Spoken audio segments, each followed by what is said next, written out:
Thomas, vous allez devoir grimper vous aussi ce matin pour rejoindre Julie Poirier. Oui, à défaut de gainage, j'aurais fait mes 10 000 pas, puisque Julie nous attend du côté de Montmartre. Bonjour Julie, si vous êtes là-bas, c'est pas pour vous faire tirer le portrait comme une touriste américaine sur la place du Tertre. Non, c'est pour ça, le raisin, la vendange, les vignes. Vous coupez du raisin ce matin. Eh oui Thomas, regardez, je suis déjà en train de bosser, moi je suis pas là pour rigoler, effectivement. On est au pied de la basilique Montmartre et on est en train de couper le raisin. Les vendanges ont commencé il y a quelques minutes. Regardez bien, on surplombe Paris, c'est juste magnifique. Ici autour de nous, 1870 pieds de vignes qui ont été plantés il y a déjà plusieurs années. On récolte environ en moyenne combien de kilos, Vincent ? 1500 kilos en moyenne chaque année. Chaque année. Alors, produit en croix pour vous, Thomas, parce que je sais que vous adorez ça. 1500 kilos, 1870 pieds de vigne, ça fait combien de bouteilles ? Ça fait de quoi se rassasier, de quoi étancher sa soif. À peu près combien ? 416 bouteilles de rosé et 1180 bouteilles de rouge.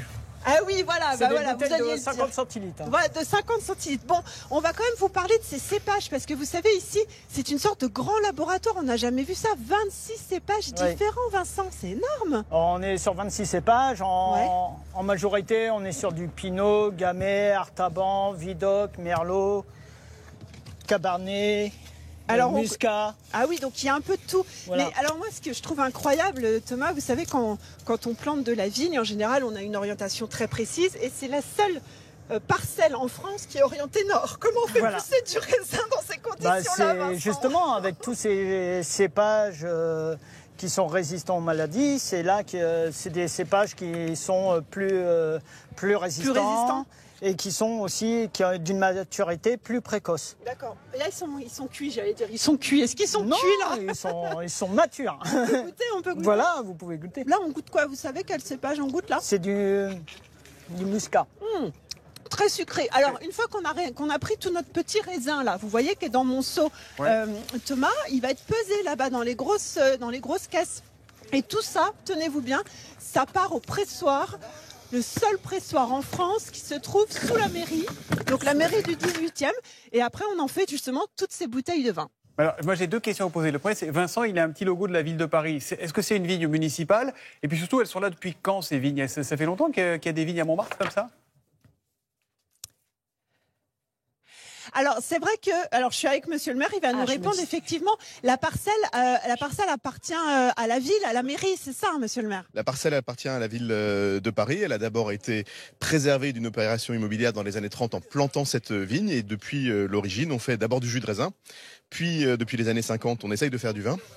Et aujourd'hui ? Et aujourd'hui, on y réussit très très bien, évidemment. On fait un vin de collection de grande qualité. Mais non, c'est vrai que depuis 95, on a vraiment aussi travaillé sur le vin, sur la fête, parce que c'est un beau moment culturel. Toujours sur la solidarité, parce que depuis le départ, le fruit de la vigne, donc le jus de raisin, puis le vin, est vendu dans ce qu'ils appelaient à l'époque au bénéfice des œuvres sociales du 18e. Aujourd'hui, au bénéfice d'une association qui ensuite redistribue les bénéfices. Alors, pour vous répondre à votre question, vous l'avez entendu. Je vous laisse couper, monsieur, parce qu'on est quand même... Il faut qu'il bosse un peu, le maire, hein, s'il vous plaît. Effectivement, les vignes existaient ici au XIIIe siècle. Ici, Montmartre, c'était pas Paris. Montmartre, c'était une ville à part entière. Et c'était une zone très rurale. Et effectivement, il y avait des vignes partout, il faut quand même le dire, à Paris. Et puis tout ça a disparu, vous l'avez dit, 1933. On replante. La fête des vendanges, c'est du 11 au 15 octobre. Tout le quartier va s'animer parce que... Vous l'avez goûté ? Alors, il y a plein de cépages différents. Donc celui que j'ai goûté est excellent. Mais... Moi, j'ai goûté le muscat. Moi, j'ai goûté, je sais pas. Voilà, on ne sait pas. En tout cas, regardez, on est à la pesée. Venez, je vous montre cette dernière image avec moi pour voir un petit peu si on a bien bossé. On est à combien là ? On est à combien pour la caisse ? Combien de kilos ? 25 840. 25 840, voilà. Et tout ça, ding, ça part au pressoir.